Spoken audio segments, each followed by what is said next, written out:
তো হ্যালো বন্ধুরা, আবার চলে এসেছি নতুন রিয়াকশন ভিডিও নিয়ে আমরা দুজন। যে আজকে যে ভিডিওটা হতে চলেছে খুবই একটা গুরুত্বপূর্ণ ভিডিও। যে ভিডিওটা হতে চলেছে যে হজরত সোলেমনের পঙ্খিরাজ ঘোড়া কোথায় হারিয়েছিল সেই সম্পর্কে ভিডিওটা নিয়ে আজকে রিয়াকশন দেবো। ভিডিওটা আলোর পর চ্যানেল থেকে নেওয়া হয়েছে। ভিডিওটা অত্যন্ত খুবই ভালো ভিডিও। তো ভিডিওটা যদি আপনাদের কাছে ভালো লেগে থাকে তো লাইক, শেয়ার এবং কমেন্ট করবেন। ভিডিওটা মন দিয়ে দেখুন। তো হজরত সোলেমান তার পঙ্খিরাজ ঘোড়ার কেন ডানা কেটে নিয়েছিল সেই ঘোড়ার সম্পর্কে সমস্ত কিছু দেখবো। তো চলুন বন্ধুরা, ভিডিওটা কেমন লাগলো। সুলাইমান আলাইহিসসালাম কেন পৃথিবীর সকল পঙ্খিরাজ ঘোড়ার ডানা কেটে দিয়েছিলেন? পবিত্র কোরআনে পঙ্খিরাজ ঘোড়া নিয়ে কি বলা হয়েছে? কিভাবে পঙ্খিরাজ ঘোড়ার ফাঁদে পড়ে আল্লাহর নবী হজরত সুলাইমান আলাইহিসসালামের আসরের নামাজ কাজা হয়ে গিয়েছিল? পবিত্র কোরআন এই সম্পর্কে কি বলছে? প্রিয় দর্শক, হজরত সুলাইমান আলাইহিসসালামের পঙ্খিরাজ ঘোড়া ও এর পরিণতি নিয়ে বিস্তারিত আলোচনা করব আজকের এই ভিডিওতে। ইতিহাস থেকে জানা যায়, সোনালী পালক আর রূপার মতো গায়ের রং নিয়ে হজরত সুলাইমান আলাইহিসসালামের বাহিনীর অন্যতম শান ছিল উড়ন্ত ঘোড়া। রেওয়ায়েত অনুসারে সাবার রানী বিলকিস হজরত সুলাইমান আলাইহিসসালামের উড়ন্ত সিংহাসন দেখে খুব মুগ্ধ হয়েছিলেন।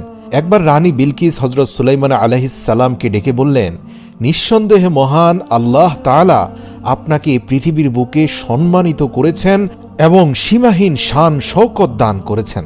রানী বিলকিস খুবই কোমল স্বরে হজরত সুলাইমান আলাইহিসসালামের কাছে একটি ইচ্ছে পোষণ করলেন।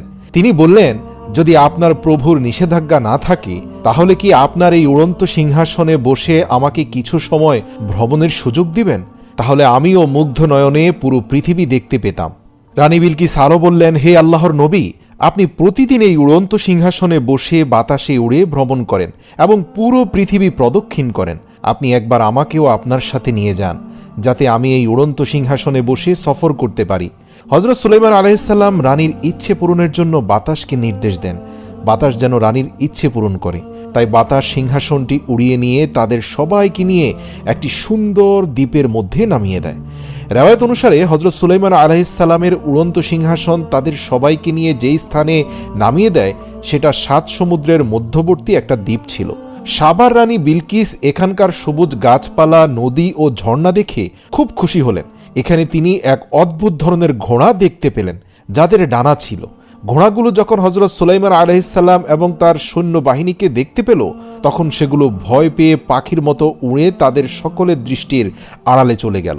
এই ঘোড়াগুলো সুলাইমান আলাইহিসসালামের খুবই পছন্দ হলো। রানী বিলকিসও সেই ঘোড়াগুলো খুব পছন্দ করলেন, কিন্তু ঘোড়াগুলো তখন তাদের নাগালের বাইরে চলে গিয়েছিল। অতঃপর যখন হজরত সুলাইমান আলাইহিসসালাম সেখান থেকে তার প্রাসাদে ফিরে আসেন, তখন তিনি জিনদের নির্দেশ দেন যে সেই ঘোড়াগুলো যেখানেই থাক সেগুলোকে ধরে আনতে। তারা বলল, আমরা স্থলভাগের জিন, নদী এবং সমুদ্রে আমাদের কোনো কর্তৃত্ব নেই। সেই ঘোড়াগুলো সমুদ্রে হারিয়ে গেছে। যদি কেউ সেখান থেকে তাদের নিয়ে আসতে পারে তবে তা পারবে সমুদ্রের দায়িত্বপ্রাপ্ত অমুক জিন সম্প্রদায়েরা। হজরত সুলাইমান আলাইহিসসালাম জিজ্ঞেস করলেন, যে জিন সমুদ্রের উপর কর্তৃত্ব করে সে কোথায়? তখন উপস্থিত দায়িত্বশীল জিন বলল, হে আল্লাহর নবী, সে গত কয়েক মাস পূর্বে আপনার আনুগত্য অস্বীকার করে পালিয়ে গিয়েছে। সে আপনার বিরুদ্ধে বিদ্রোহ করে সমুদ্রের তলদেশে লুকিয়ে আছে। হজরত সুলাইমান আলাইহিসসালাম তাকে বন্দী করে আনার নির্দেশ দেন, যার ফলে হজরত সুলাইমান আলাইহিসসালামের গোলাম জিনেরা সমুদ্রের নিকটে গিয়ে চিৎকার করে বলতে লাগলো, হে সমুদ্রের জিন, তুই যে বাদশার ভয়ে লুকিয়ে আছিস সে বাদশা তো কবেই মারা গেছে, তাই এখন বের হ, কারণ এখন সব জিনেরা মুক্ত হয়ে গেছে। সমুদ্রের জিন তাদের আওয়াজ শুনে সে তার সঙ্গীদের নিয়ে হাসতে হাসতে সমুদ্র থেকে বেরিয়ে এলো।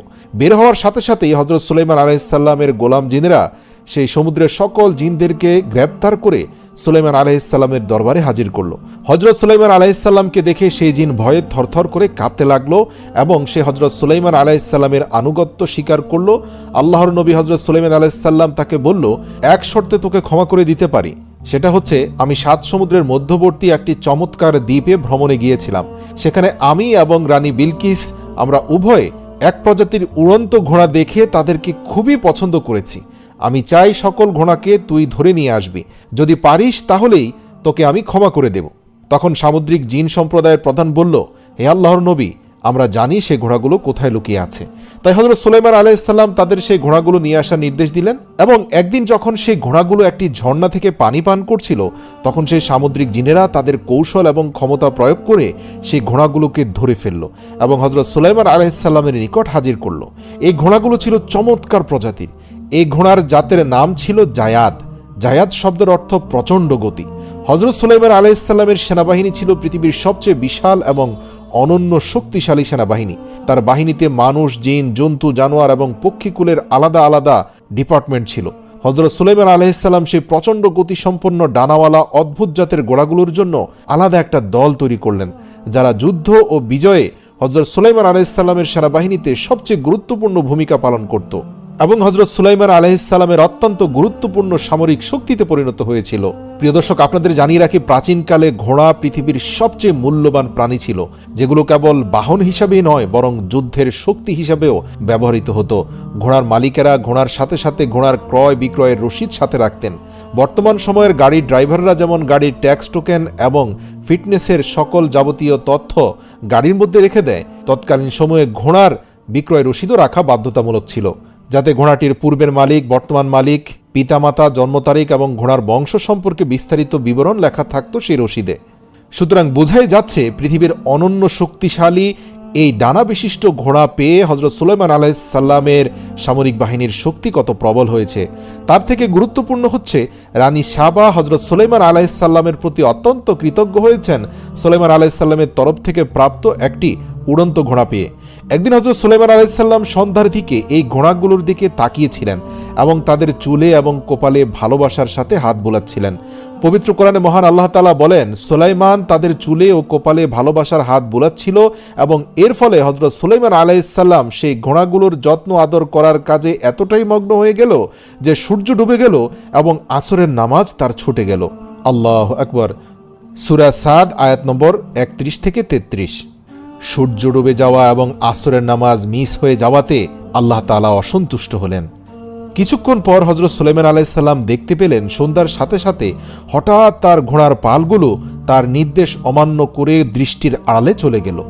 এই দৃশ্য দেখে হযরত সুলাইমান আলাইহিসসালাম অবাক হয়ে গেলেন, কেননা তার নির্দেশ ব্যতীত কোনো প্রাণী এভাবে দৃষ্টির আড়ালে চলে যায় না, অদৃশ্য হয়ে যায় না। এবং তারা অদৃশ্য হওয়া মাত্রই দৃশ্যমান হলেন হযরত জিবরাইল আলাইহিসসালাম এবং হযরত সুলাইমান আলাইহিসসালামকে সতর্ক করে দিয়ে বললেন, হে সুলাইমান, তুমি আল্লাহর তরফ থেকে প্রাপ্ত পার্থিব সম্পদের মোহে এতটাই মগ্ন হলে যে তুমি আসরের নামাজ পড়তে ভুলে গিয়েছ। দুনিয়ার সম্পদের প্রতি তোমার এই মোহ আল্লাহ তাআলার পছন্দ হয়নি। হযরত জিবরাইল আলাইহিসসালাম এই কথা বললেন এবং সাথে সাথে অদৃশ্য হয়ে গেলেন। হযরত জিবরাইল আলাইহিসসালামের প্রস্থানের পর হযরত সুলাইমান আলাইহিসসালাম প্রচণ্ড অনুতাপে দগ্ধ হলেন, তওবা করলেন, চোখের পানি ফেলে দিয়ে আল্লাহর দরবারে সেজদায় লুটিয়ে পড়লেন এবং টানা কয়েক মাস সেজদায় পড়ে ক্রন্দনরত ছিলেন। আল্লাহ রাব্বুল আলামিন হযরত সুলাইমান আলাইহিসসালামকে ক্ষমা করলেন এবং তার তওবাকে ভালোবেসে গ্রহণ করলেন। পুনরায় সেই ঘোড়ার বাহিনীকে ফেরত দিলেন, কিন্তু এবার হযরত সুলাইমান আলাইহিসসালাম সেই ঘোড়াগুলোকে আল্লাহর রাস্তায় কোরবানি করে দেওয়ার সিদ্ধান্ত নিলেন।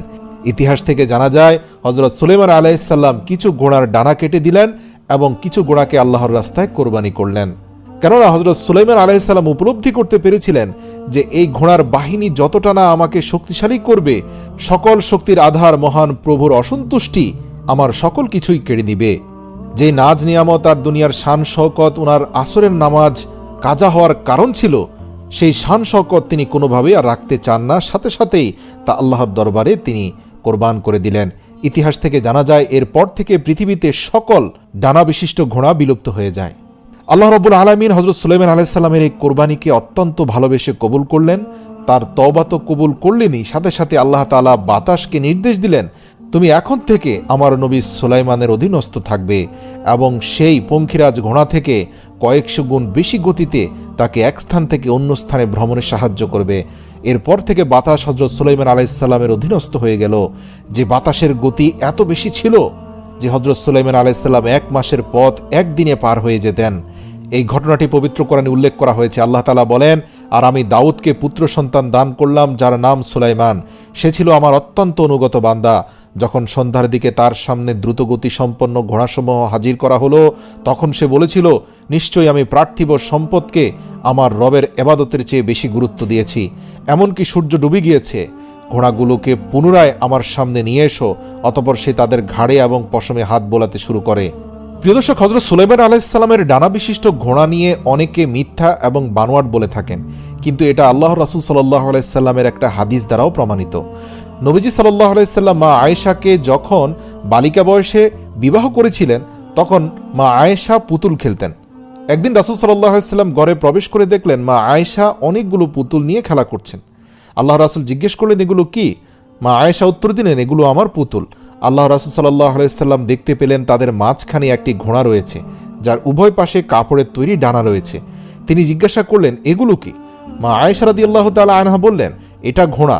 রাসূল সাল্লাল্লাহু আলাইহি সাল্লাম পুনরায় জিজ্ঞাসা করলেন, দুই পাশে কাপড় দিয়ে কি বানানো হয়েছে? মা আয়েশা রাদিয়াল্লাহু বললেন, এগুলো হচ্ছে এই ঘোড়ার ডানা। মা আয়েশা রাদিয়াল্লাহু তাআলা আনহু অবাক হয়ে আল্লাহর রাসূলকে বললেন, কেন, আপনি কি শোনেননি যে হযরত সুলাইমান আলাইহিস সালামের ডানাওয়ালা ঘোড়া ছিল? এই কথা শুনে নবী করিম সাল্লাল্লাহু আলাইহি সাল্লাম হেসে উঠলেন। তিনি এত জোরে হেসেছিলেন যে তার শেষ দাঁতটি পর্যন্ত দেখা গিয়েছিল। এই বর্ণনায় একটা বিষয় পরিষ্কার যে হযরত সুলাইমান আলাইহিস সালামের ঘোড়া কোনো সাধারণ ঘোড়া ছিল না, বরং বাস্তবে তাদের ডানা ছিল এবং আরবের লোকেরা এই কথা জানত। রেওয়ায়েত অনুসারে যখন থেকে হযরত সুলাইমান আলাইহিস সালাম সে ঘোড়াগুলোর ডানা কেটে দিলেন এবং কিছু সংখ্যক ঘোড়াকে জবাই করে দিলেন, এরপর থেকে আর সেই ঘোড়াগুলোকে দেখা যায়নি এবং তার ডানাও গজায়নি, যদিও তাদের বংশ অব্যাহত ছিল। হযরত হুসাইন রাদিয়াল্লাহু তাআলা আনহুর ঘোড়া ছিল জুলজালা প্রজাতির ঘোড়া, যেটা মূলত হযরত সুলাইমান আলাইহিস সালামের ডানা কাটা ঘোড়া থেকেই বংশ পরম্পরায় এসেছে। বিশ্বের বিভিন্ন সংস্কৃতি, অঞ্চল ও ধর্মে এই উড়ন্ত ঘোড়ার কথা উল্লেখ রয়েছে।